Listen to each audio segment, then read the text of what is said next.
There's you and Matt waving in the car. 2015 Yeah.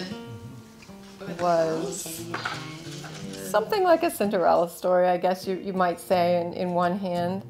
On the other hand, she went and did things at the prom and particularly at the homecoming dance, where she just reigned over that dance as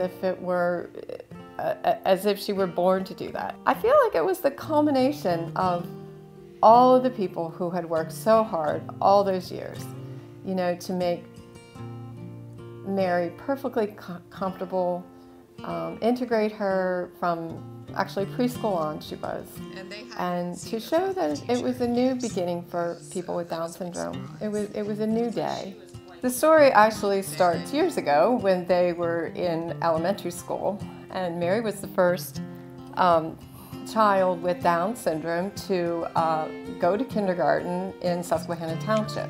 Ben, who was her date for the prom, noticed that she wasn't playing, and he stopped the entire playground and said, she needs to play and she needs to score.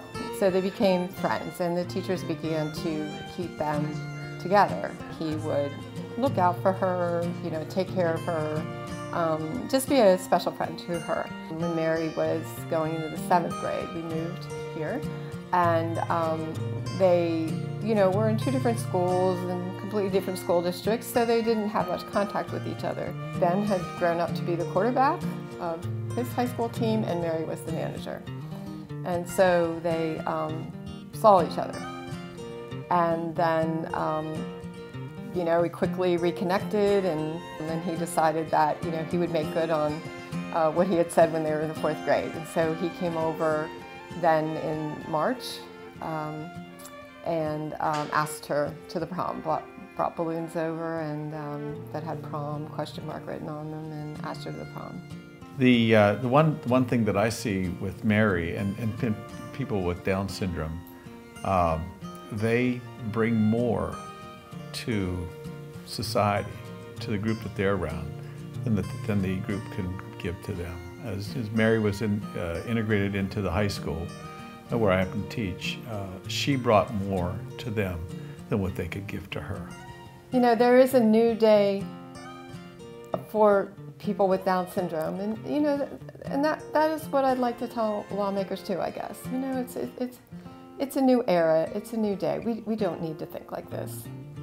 You know, we need to think of a day when